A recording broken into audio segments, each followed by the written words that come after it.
Hi, this is Sean D'Souza, and you're listening to the 3-Month Vacation Podcast. This podcast isn't some magic trick about how to work less. Instead, it's about how to really enjoy the work that you do and to enjoy your vacation time.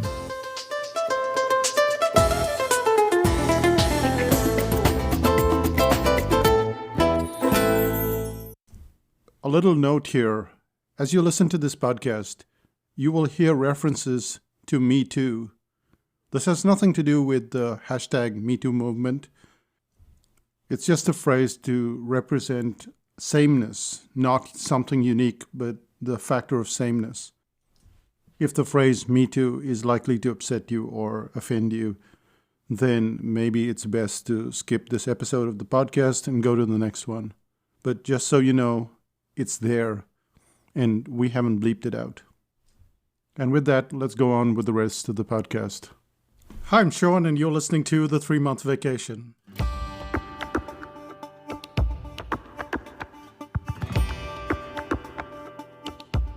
Do you know why Tesla manufactures such a big car? Think about it for a second. Tesla Motors only make electric cars. The bigger the car, the heavier it's going to be, and the greater the drain on the battery. So why make a big car? Why not make it more compact like other electric cars?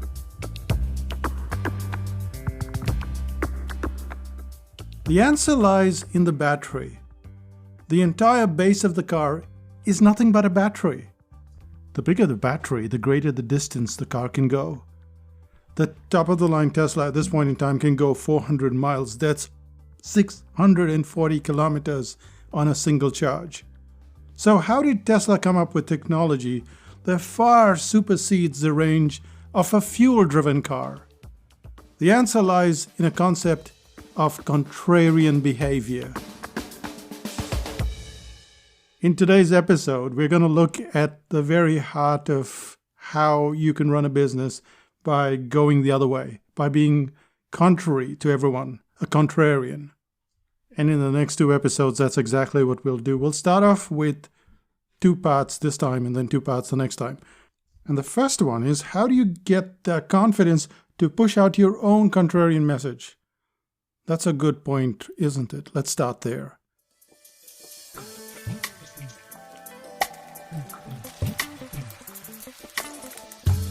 Easily the most popular Indian meal in New Zealand is a dish called butter chicken.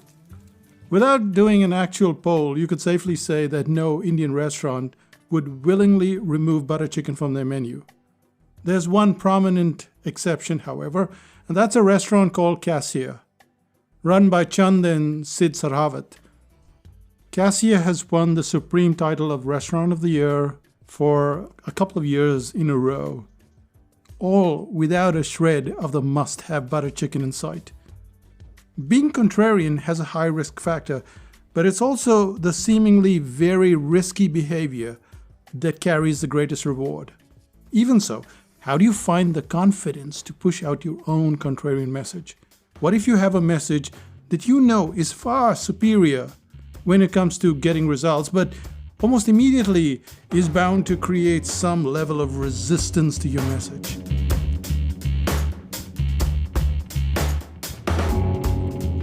Incredibly, that confidence comes from a factor of fear. Let me give you an example. When I started out in copywriting, a fellow copywriter said this to me: unless you're feeling a bit of fear, it's likely that your concept is safe and it's very Me Too, very alike. Me Too was a different thing back then, so very Me Too. Now, there is nothing wrong with being Me Too or alike. A great example of success is visible all around us. If you go to Amazon.com, you'll find dozens of examples of products that look exactly like each other.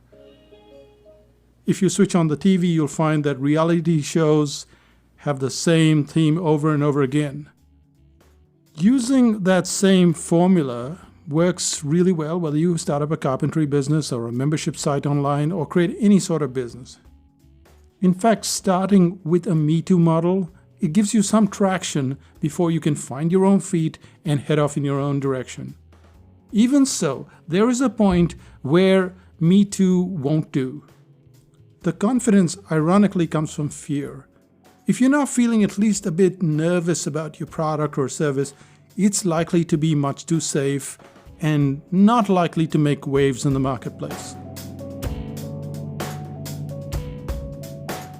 However, you don't have to just jump onto a contrarian message without testing the waters. Instead, look for a post where you can sort of get a midpoint. A midpoint is where half the people are likely to hate what you're selling, and the other half will absolutely love the idea, even without any details. That's it? Half love, half pushback? The fact is that you're getting pushback because your idea is shaking up the system. When we started out at Psychotactics, one of the earliest books was The Brain Audit. It was the earliest book. And it got a lot of pushback because right at that point in time, everyone was talking about the solution, about the benefits. And then I started speaking at events and I started talking about how the problem was more important. And then everybody started pushing back, saying the problem is negative. The problem is not what we lead with. And what we have there is a half and half.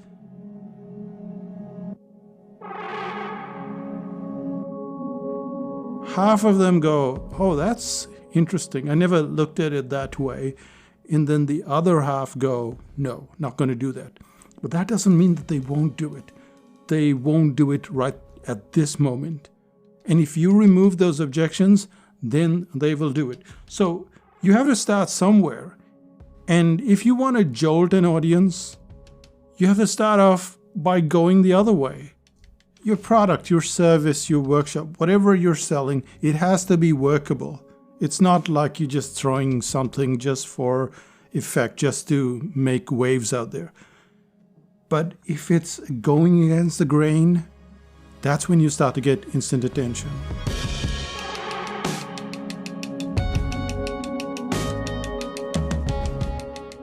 And this is a very crucial point because you start to get pushback. People don't exactly take to the idea. And the way around pushback is dealt with three methods. The first is analogies, the second is case studies, and the third is not entirely discarding the existing method. So let's take the brain audit, for example. If you look at the brain audit and you open up the book, what you'll find are analogies. There are several analogies. One of the earliest analogies was you driving on the road and you not seeing any cop car. And of course, you're going to speed at some point in time, maybe. But the moment the cop car shows up, the moment you hear that siren or see those red and blue flashing lights, you slow down. And so that becomes an analogy, and that stops the pushback because people realize, yes, when it's the solution, when it's the benefit, I don't tend to pay that much attention, but in the moment I have a problem, I'm going to pay attention. So analogies are a really good way to get started to avoid that pushback.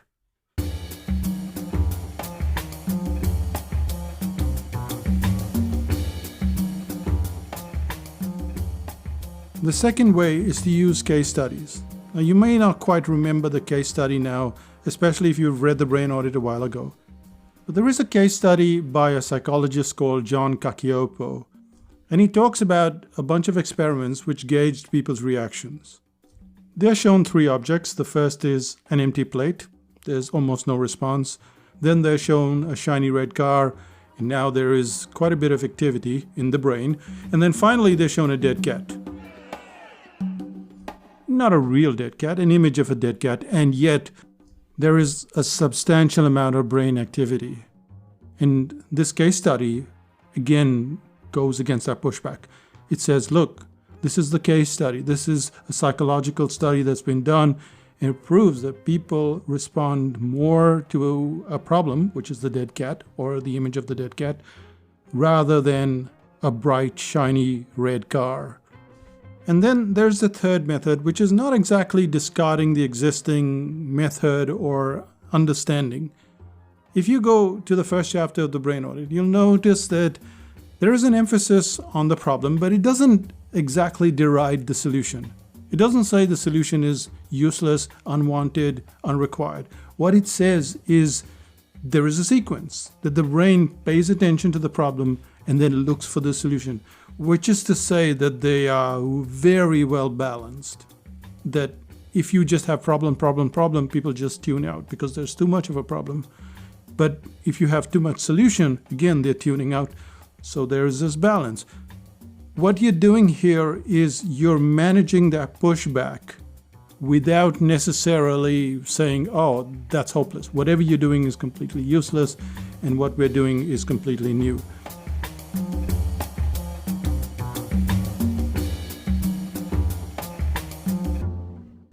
Which brings us to the point that a contrarian idea is very much something that people are looking for, people pay attention to, but there is bound to be the objections or the pushback.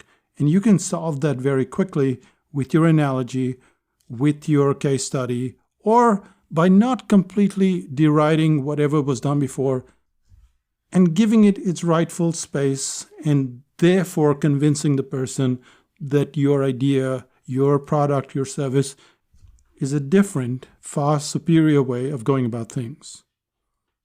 And if you've been at psychotactics for a while, you'll know that many of the products are very contrarian in nature. They go off at some weird tangent.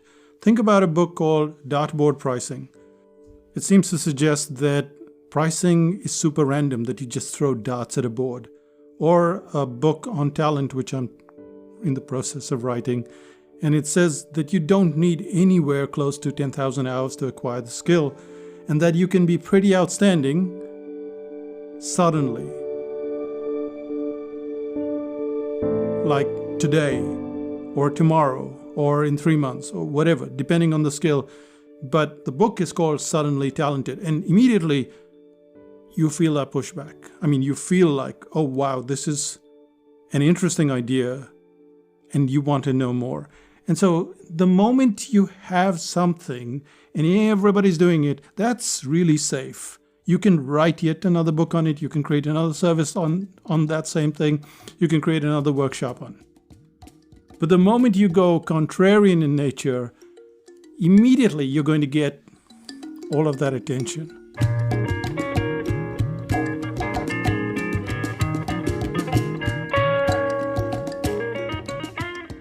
In New Zealand, no Indian restaurant has won Restaurant of the Year even once, let alone twice. Indian restaurants are often lower priced. They're seen as a place for a cheaper, if not cut price meal.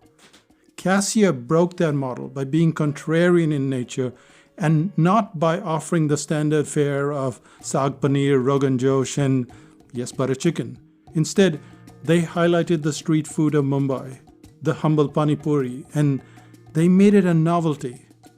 It's also important to note that they didn't reject the existing method of dining either. And so you can do both. You can be contrarian and a bit alike as well.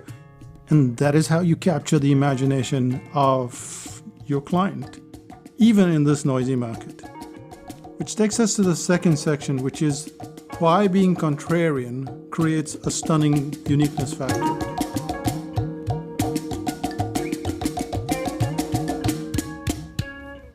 John Yudkin should have been revered for his findings, and yet he's a scientist who the world has largely forgotten. Back in 1972, Yudkin decided to go against the trend.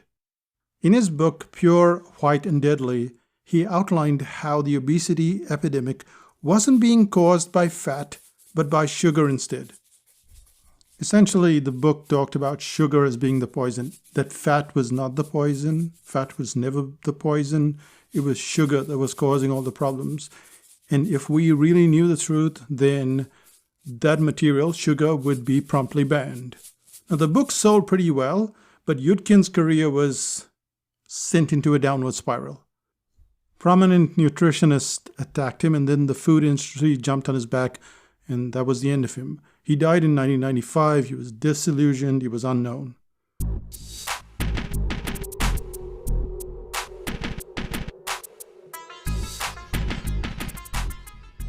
The road to contrarian ideas can be incredibly frustrating and possibly lead to dead ends.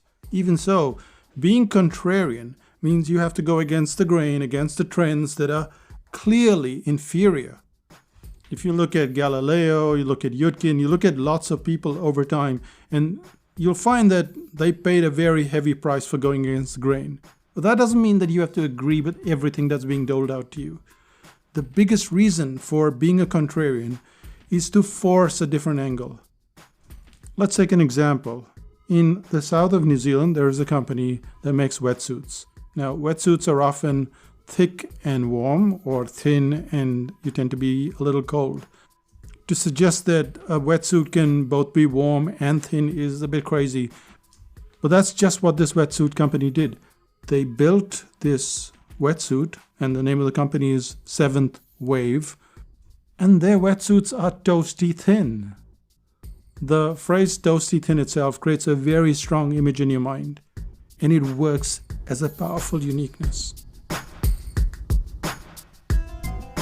And that's really cool.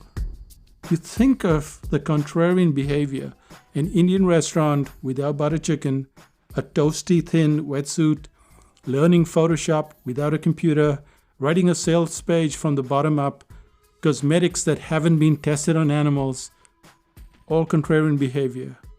So in doing so, you're automatically setting yourself apart from the competition. They're so flat-footed by your method, your idea, your invention, your course, whatever you're doing, that first they will choose to ridicule it or ignore it, and then as clients move to your side, they will start to pay attention, often too late. And it gives you this massive head start. And at times, it makes you so different that the competition may never catch up. Take, for instance, the home study courses that we sell. Now, if you go on the internet, you will find that everybody sells home studies, and they sell as many as they possibly can. Not at Psychotactics.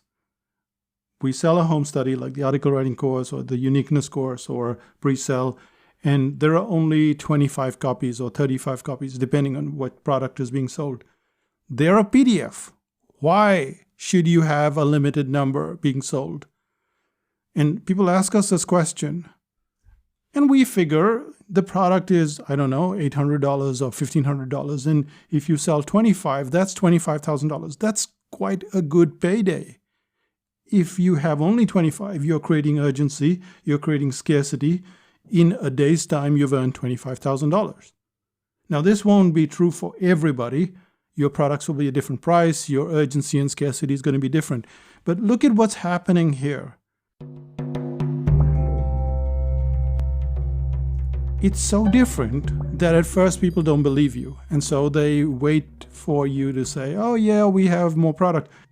And then they go to the sales page and they can't buy it. And they can't buy it for another 6 months or sometimes for a year, at which point they join a waiting list. And now you've created scarcity and urgency all over again.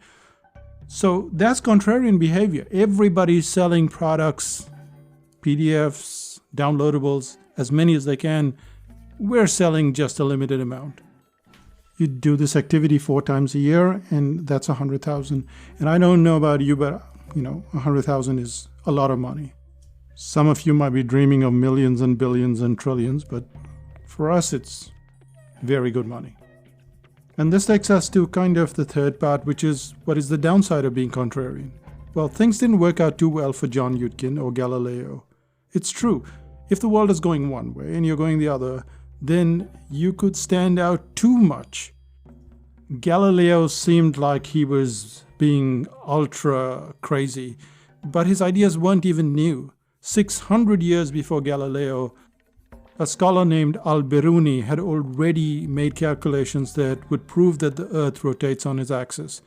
Unlike Galileo, however, his ideas, that's Al-Biruni's ideas, were accepted, and they were accepted by religious scholars. But Galileo went against the almighty church, as did John Yudkin against the mighty sugar industry. But these are people who are fighting extremely high-stake games. We, on the other hand, aren't fighting such massive battles. we are probably a wetsuit company that needs a little re-engineering, or a restaurant that can turn enough of unknown dishes, unknown Indian food, and make it look really exotic. No one is going to chain us to a tower for running a course on Photoshop that's different from the other course. At worst, the sales of a home study may stay stagnant, and the price that we're paying for being contrarian is so pathetic that it makes no sense to keep doing stuff like everybody else is doing. Even if we're not exactly used to standing out, we can still use one product or one service that becomes the guinea pig. And it enables us to make that change. The downsides are low and the upsides are a business that gets the attention of clients. So try it today, take your product, take your service, and list out what everyone else is doing. Then make a change that seems to upend whatever the norm seems to be. But we have to wait until the next episode to find out how you can do that. We'll look at structure and we'll look at concept. Using structure and concept, or structure or concept, you are able to make yourself stand out, to be different, contrarian from everybody else. But for now, let's do a summary. What did we cover today?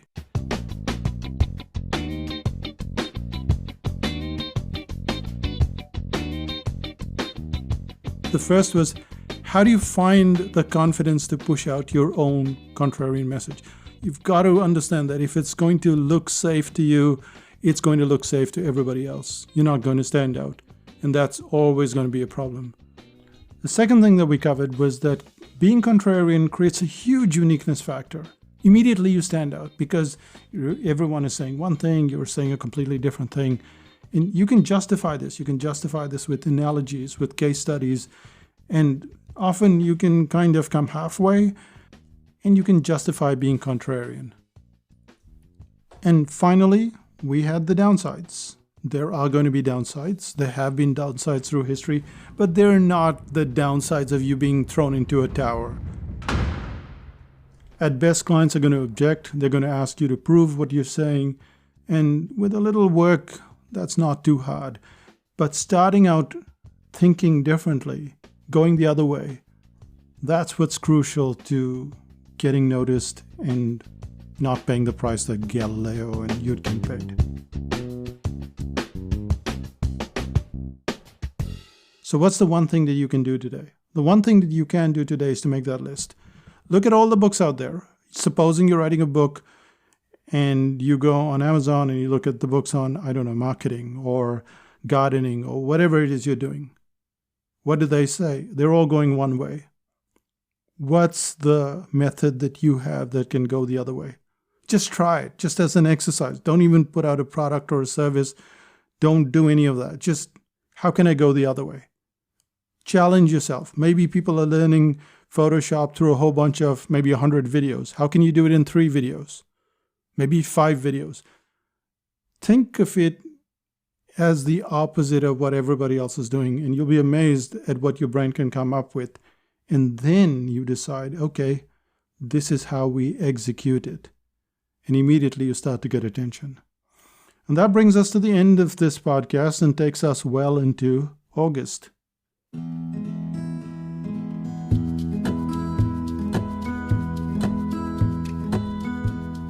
What's happening in psychotactics land? Let's find out. Well, one of the things that really could be of use to you is the series on starting up. It's a 6-part series and it has some of these slightly challenging ideas, but it shows you how to come up with those ideas. And it's about starting up a project. It's about not just starting up a business, because when we think of business, it's really a project. We covered that in the last episode, didn't we? It's just one project, and then you have a second project, and then you have a third project. Sometimes you have 3 projects at the same time.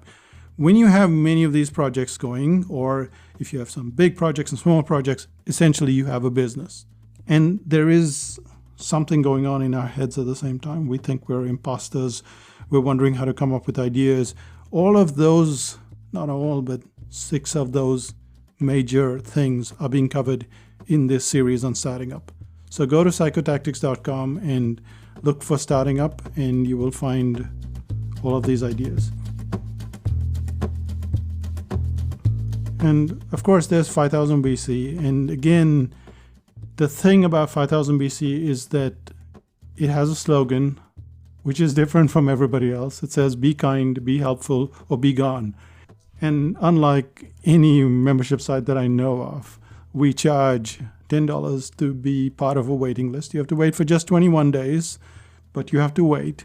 And then when you're part of 5000 BC, you ask questions, and those answers are pertinent to you and you alone. So it's not just, oh, here you go, article after article after article that you're never going to read. No, you have a specific problem. We solve that specific problem. That's very contrarian. Not a lot of people do that. So you can go out there and you can pay a coach thousands of dollars for the same kind of response, or you can join 5000 BC for a fraction of the price, and you'll find out how great it is for yourself. That brings us to the end of this podcast. I'll say bye for now. Bye-bye.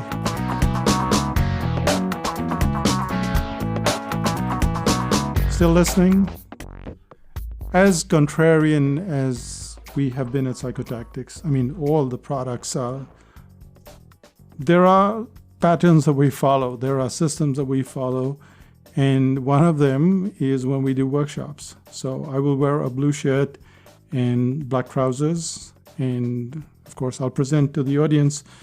And I tend to do this on day 1, day 2. And at one of our workshops in Campbell, California, I showed up on day 3, and everybody was in a blue shirt and black trousers. Everyone. They had decided to surprise me.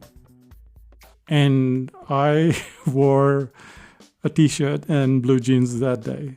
So even under those crazy conditions, there was this kind of contrarian behavior. It was fun. Everybody had a good laugh at this whole turn of events. But we stick to systems. We stick to things that we do on a regular basis. But if you really want to stand out, that's kind of where we start. We go like, what is everybody doing and how can we go the other way? I think you'll find that's very useful. I'll say bye for now, and I'll see you in 5000 BC. Bye-bye.